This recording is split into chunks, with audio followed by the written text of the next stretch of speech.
Hey guys, here we go.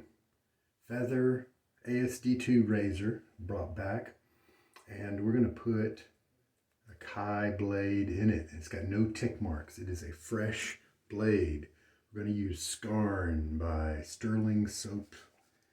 It's a tribute to Michael Scott's character, Steve Carell's character named Michael Scott in the Office TV show, American version. And awesome mild razor, and so that's why we're going to use the Kai blade. Kai sometimes resembles a feather blade for me, and the feather blade works fairly well in that razor, so let's see how the Kai does as well. And I'm continuing on in my Boarathon. It's a slow grind with so many enjoyable brushes to use. This is the 1800. Visually it looks the same as, in terms of the knot, looks the same as the 1305, which is the premium grade bristle.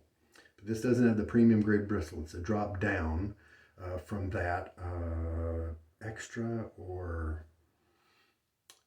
there's something, can't remember exactly the grade, but it's a down, and it actually might be a mix of the premium along with some of the other best or extra boar hair, but to be honest, I enjoy it. It doesn't really, it's wonderful. The only difference from the 1305, other than the grade of hair, but visually the only difference, is that the same shape is maintained with the handle, but it's not wooden. The 1305 is the painted one with like the red up here and, you know, that sort of thing. So we'll get that soaking. It's a boar brush, so we do need to give it some soak time before the shave. I put on a cologne on my wrists about an hour ago, Amber Nuit. I'm really enjoying it. I think it might go well with the Scarn. This was a seasonal release from Stirling, and you might be able to tell that this is the 3-ounce tub, a little smaller than their usual 5.8 or technically 6-ounce tub in terms of capacity.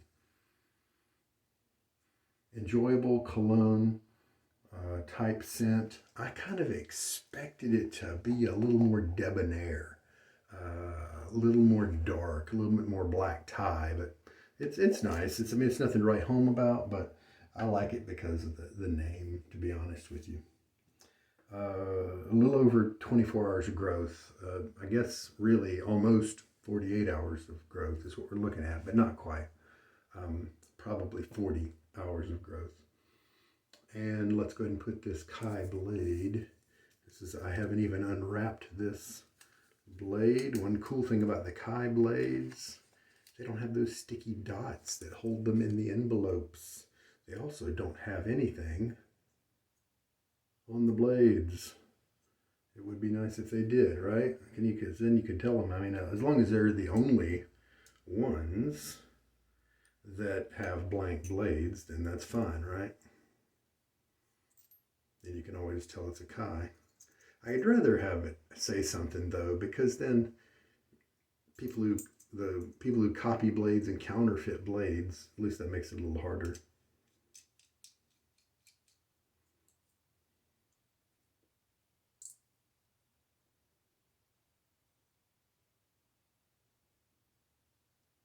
Oh, you know what? Hold on. I had to run and get it. If I would have been thinking, I would have used this guy today. This is almost certainly a chrome plated Semogue head, but it's designed to be a kind of a copy of the Feather Kamasuri style Artist Club. And the blade is right here, but it's turned backwards where the blade is inside. I like to do that for travel and safety, that sort of thing. And they make a bunch of these under different names, and so I don't think there's anything special about the name. Univinlians or something like that is what this one is. It does have some flat parts to the left and right here, and then you've got some little jumps right there, but I don't think they're big enough to actually help you out any.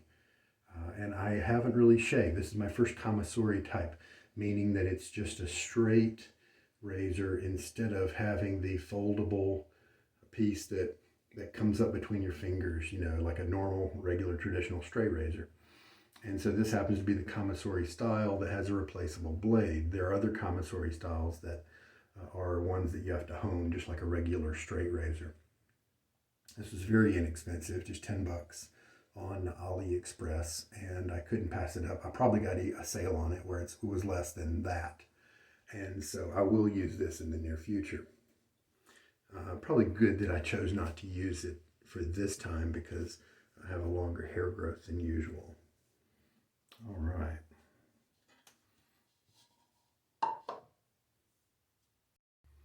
All right, I got my face wet as well.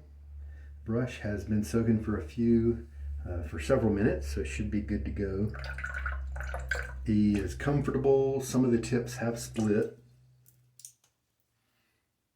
And so it will get even softer as the uses go on, but we're just talking, this is maybe the 26th use. So even now it's very enjoyable, and it's, like I said, softer and softer from here on out. So these little boars are just very enjoyable. I find a lot of fulfillment in watching them grow and mature and get softer. And because it's a natural hairbrush, I don't know, there's just a kind of an organic relationship that I have with my Boar brushes. There's a sense of pride as I've watched them grow. You know, I don't know what it is. Okay, because it's kind of a small-ish knot, you can see there's not tons of tips. You know, they're all gathered together because they're wet. Let's do a 20-second load, and I bet that'll be plenty. You can see it getting kind of sudsy pretty quick. That's 10 seconds.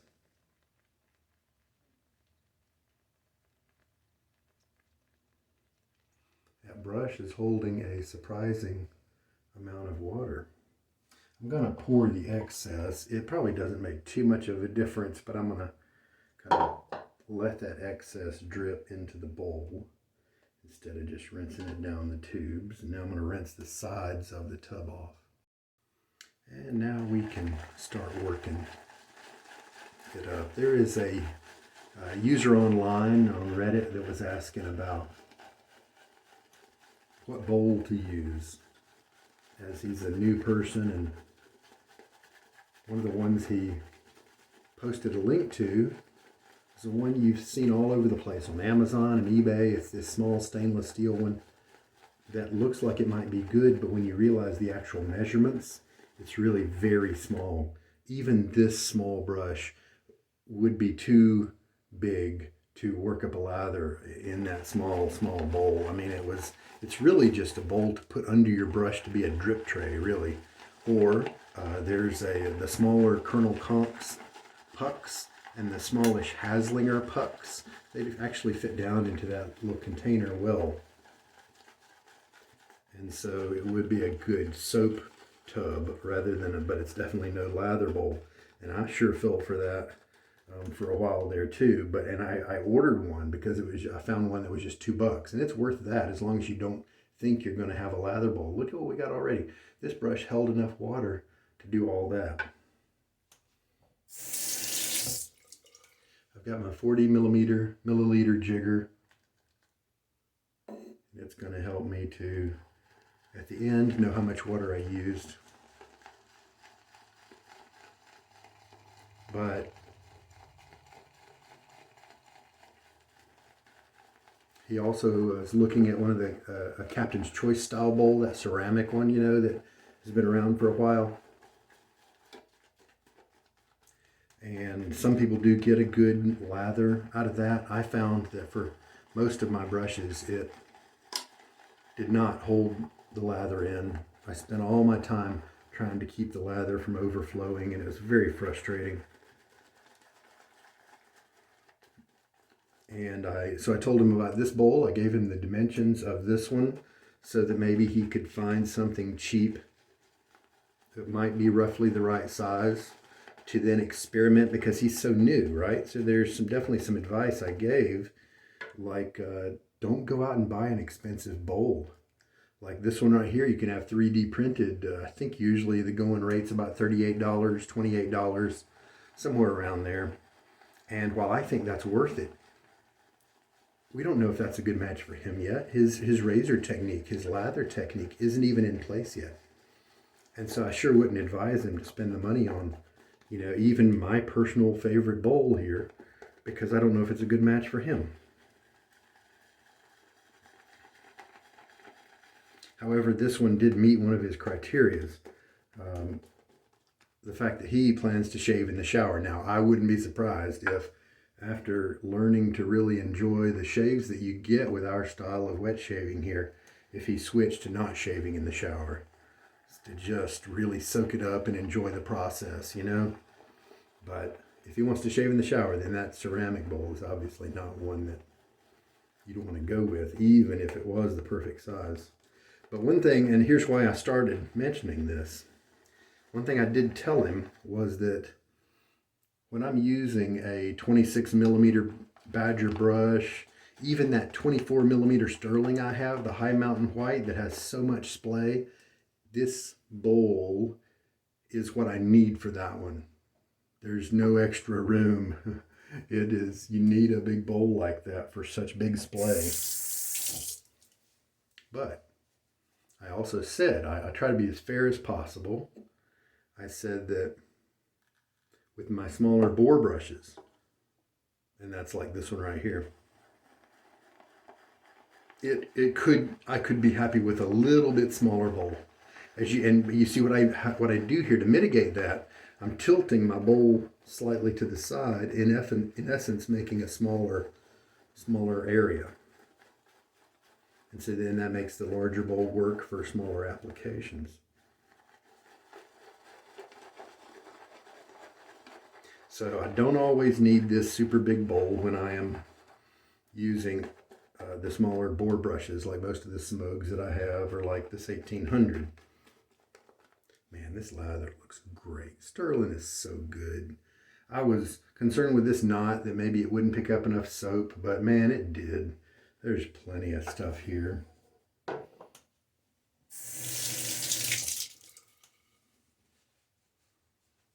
All right, and come to think of it, somebody was asking about a bowl recently, and it was a female. I've pointed a few people to my stuff here recently. No, I can't say for sure. I'm mismatching my memories. All right. Yeah, you can see the stubble there, a little bit longer growth than usual. We'll see what the Kai does to the longer growth in such a mild razor. And a little bit of water now on my face. And let's work that lather in. With this brush, you're not going to get a lot of scrub.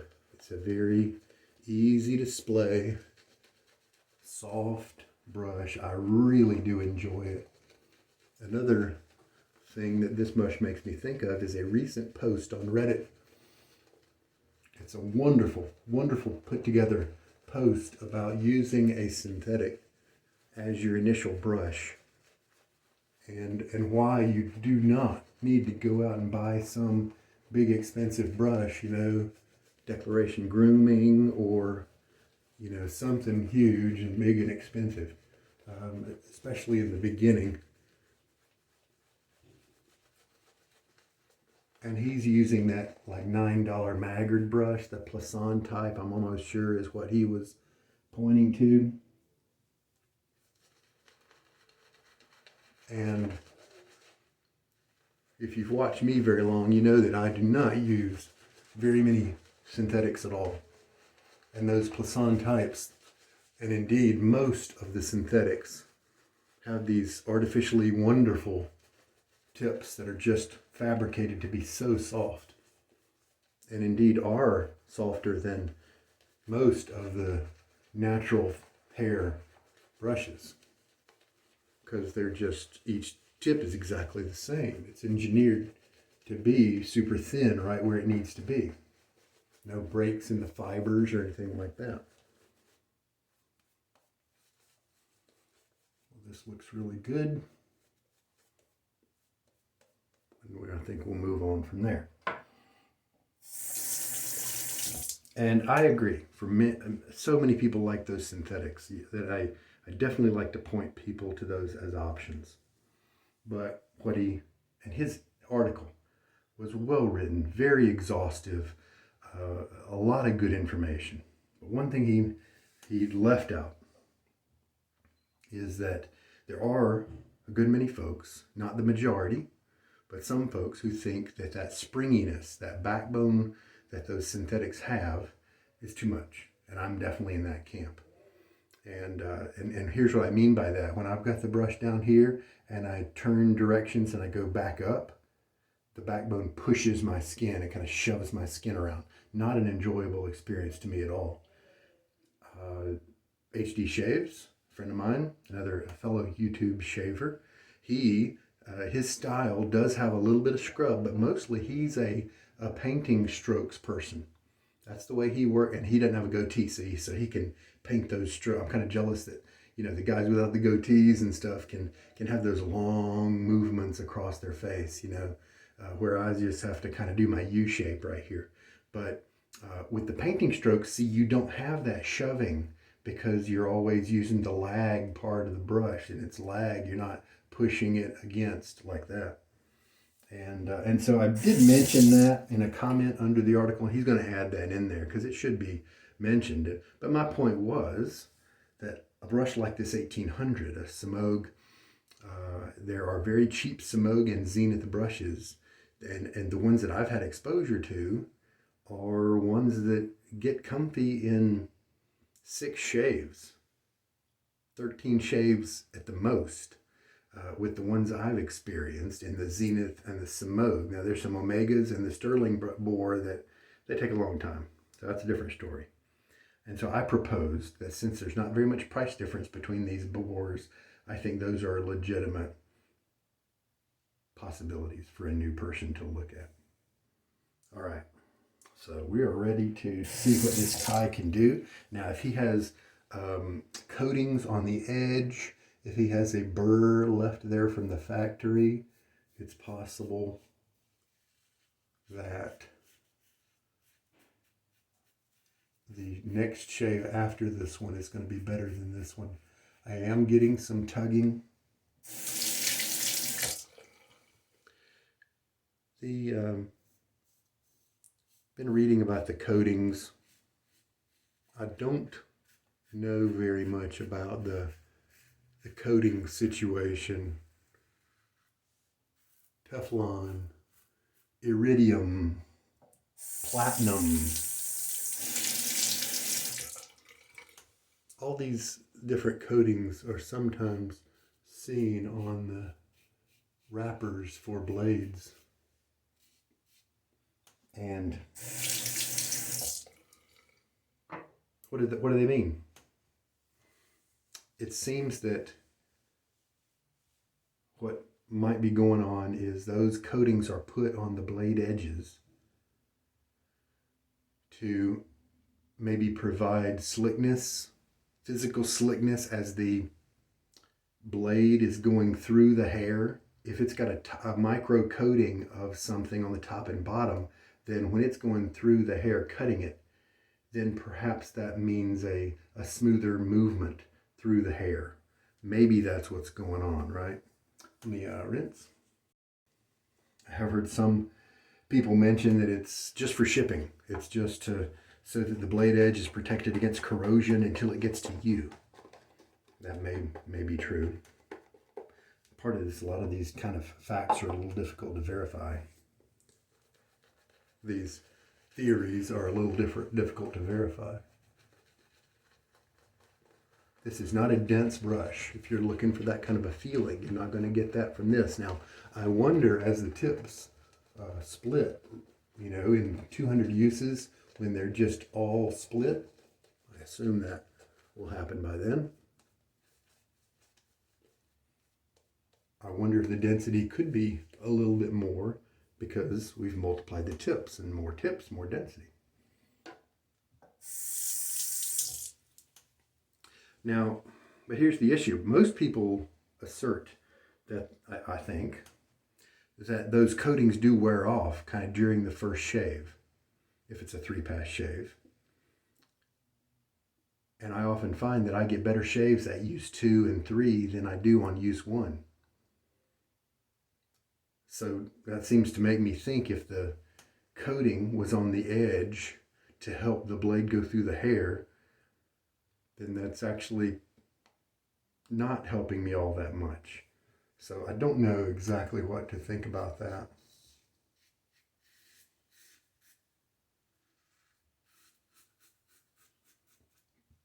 I don't believe I'm feeling very much irritation. I do hear that kind of scrapey sound while using this blade, but I have a nice, very well hydrated sterling lather here. So it's giving me wonderful slickness. I feel very secure about the edge. I don't feel like all of a sudden it's going to bite me.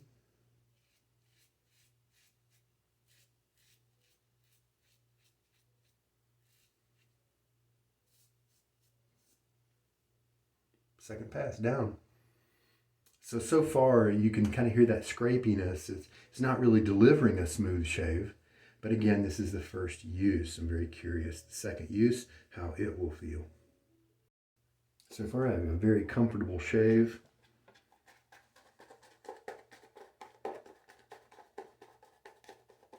In terms of my face, I don't have any tenderness or anything like that.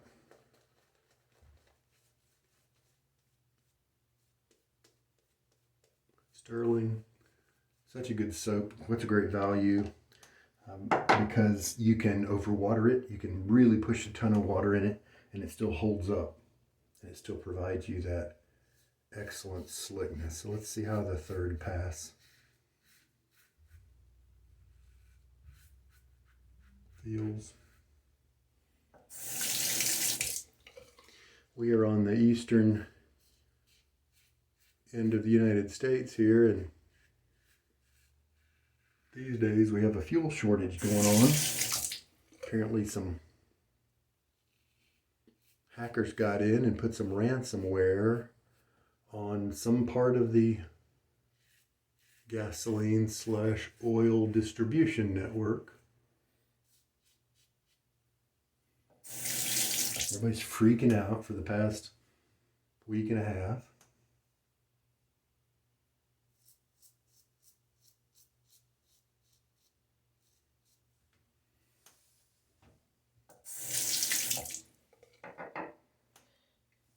All right. We're still hearing some scrapiness there. I'm very curious what kind of results I'm going to see. I'm going to get a good rinse, dry, and then take a look at the stubble that's left after a fairly normal 3 pass. Quite a bit of shadow right here. Not a great close cut. So we're hearing that scrapiness, but it's not really translating in the blade being able to reach down maybe and cut it close to the skin. Maybe my angle could be more improved. Maybe my angle is what the problem is. That always is a possibility. And just to make a quick note, we're looking at 20 milliliters of water used, and that would be 4 teaspoons. And this is a very wet lather, and we've just done 3 passes, and we've got enough lather here for another 2 or 3 passes. So it's kind of perfect. How does I feel a very nice shave over here. It's not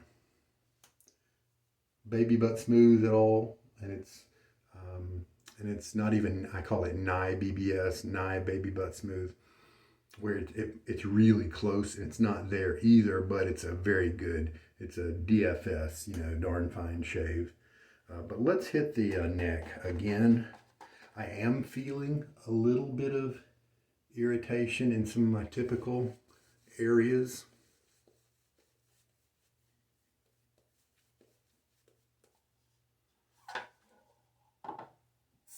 The milder razors are more picky with your blade angle. But sometimes if you hear that scrapiness, if you hear you feel it cutting the hairs, then you think maybe that's the right angle. And many times it is, but maybe there's a better one. I'm not really sure. I'm going to open my handle up a little bit more meaning. Like if I want to shave at this angle, I'm gonna do this instead. Instead of maybe 30, go to 45. And so when you increase your handle angle, open it up more, what that does, and most people phrase it in the blade angle perspective, and you make a smaller blade angle to your skin. Higher blade angle, smaller blade angle. So let's see what we get. And we can also call it riding the cap, because if we're here and then we open the handle up more, also that means smaller blade angle. That also means more of the pressure, slightly more of the pressure will be on the cap instead of on the safety bar, instead of balanced 50-50 with the safety bar.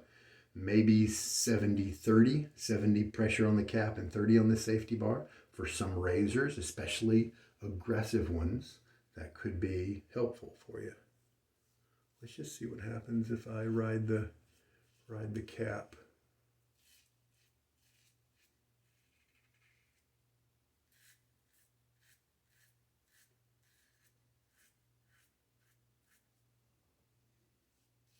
It's not as scrapey.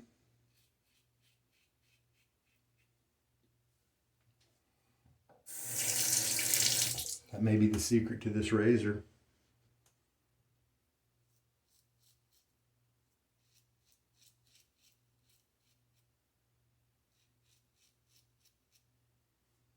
And that had a high against the grain angle to it. And only the smoothest of razors can do that for me. Certain small number of razor and blade combinations. And I don't think it stirred up any irritation. Really curious to see, because the scrapiness sound was reduced when I had done this, when I opened my handle up, aka smaller blade angle. So I'm curious to see if that was effective in increasing my cutting efficiency. It didn't do very much at all. Kind of surprised at that. It's just not, doesn't seem to be getting under my hairs in the right way. It's very interesting. So there's a good many hairs right here that I can see some link to the tips on. And I don't usually have that problem.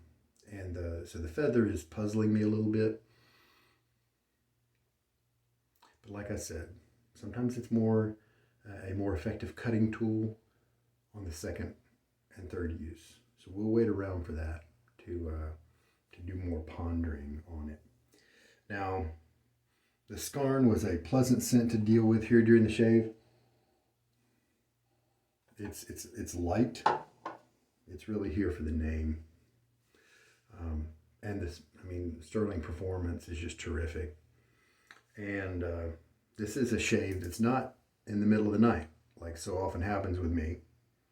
And so I've got a few hours left of wake time. And so when I think about savoring, when I think about that much time, I think about savoring the aftershave product that I use. And one of the first ones that jumps to mind is one of my favorites, Midnight Stag from Chiseled Face. It is a very polarizing scent that so many people don't like, but I just love to soak it in.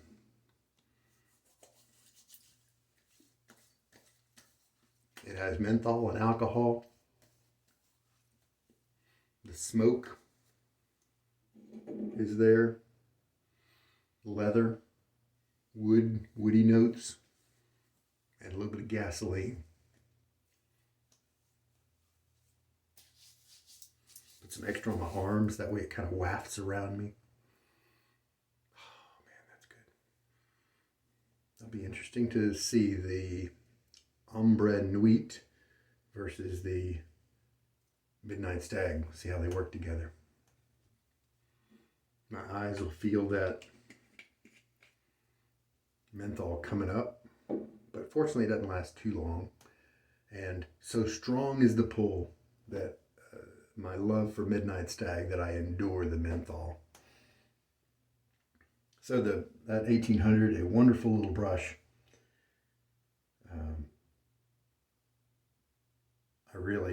I wish I could have multiple lives to live, so that I could take some of these Boar brushes and put 300 uses on them in sequence, and then start over and pick another brush, you know. But life is short. And so we will start putting things away. 20-second load of soap. Turns out to be pretty much perfect. A little bit left over in the bowl now after 3.5 passes. I'm not going to try to get this stuff anymore. Working from home, so it doesn't have to be. But I tell you what, it's actually, I mean, it's not bad. I don't think if I went to work with this kind of level, anybody would really say anything. So I think it's, you know, a reasonably close shave, but so many times I do get better. So we'll play around with the feather razor, put some other blades in it, maybe work on my technique. Sometimes, and here's a very important note, technique over tools. Sometimes you need to quit fiddling with trying a bunch of blades in it and pick one blade that you think you can probably get to work and just work at it. Just keep trying different things. Lighter touch, different angles. See, here's the thing. When you're working on your neck, you've got a concave surface right here. So you can't really go across this type of direction because then the corners of the blade will touch and the center won't. And then you'll get bad pressure in certain areas and uneven shaves. So you've got to change things up a little bit. You've either got to come from the top down, from the bottom up. You can start to help things by diagonals, you know, and then if you put an angle on your blade, a little slant to it, that can be done as well. And so, and then compound that by the fact that you've got swirly tracks in your neck. Mine kind of has, right here's my trouble spot because you've got swirls and things coming in. Hair comes from down here and then cuts a corner right there. So right here, and then right here's next to your Adam's apple. And so you don't have a lot of backbone. Up here, I can inflate my cheeks to give some support so the blade contacts the skin properly. Down here, it's tougher, even if you kind of do weird facial things like that. You know, might be worth a shot sometime, but and so it takes some effort and years of months of strategy, for me at least, with your standard razors before I was able to get this in a really good way. So the Kai was not the magical answer that I thought it would be, at least not on the first use. We'll put more uses on it and see. Meanwhile, enjoyable scents running around here. The Scarn soap performed great and a nice, easy, light smells during the shave. 20 seconds of loading, 20 milliliters of water used. So here's what this guy looks like after a strap on the towel. If you didn't have the printed band here, I think that's the 1270. If you had the enamel painted covering down here, then that's the 1305 that we mentioned before. And just a nice brush. You can see I have an O-ring right there too. I guess at some point maybe it was opening up a little bit more than I wanted it to. But yeah, we definitely have some tips splitting around the edge, and it's just going to be a good brush, even better brush as the days come on. I don't know if I was so enamored with my new Kamasori Artist Club to try it out next shave, or if I will be very interested to see how the Kai might act as a second shave. Oh, you know what I just remembered? Kais are a little bit wider by a fraction than standard DE blades, and that could explain what was going on. That scrapey sound, how most other blades don't do that. Well, this one has a little bit more blade exposure. That extra width there is going to cause the blade edge to stick out just a little bit more from the top cap and the safety bar. So that maybe explains why in this razor the Kai doesn't behave like the feather. Knowledge kind of linking up there. It makes me feel a little bit better. And I think we're done. Thanks guys for watching. This is Sugar Daddy Shaves, and I hope that there's been something good in this video to help you out in your shaving journey. Wish you the best. Take care. Good night.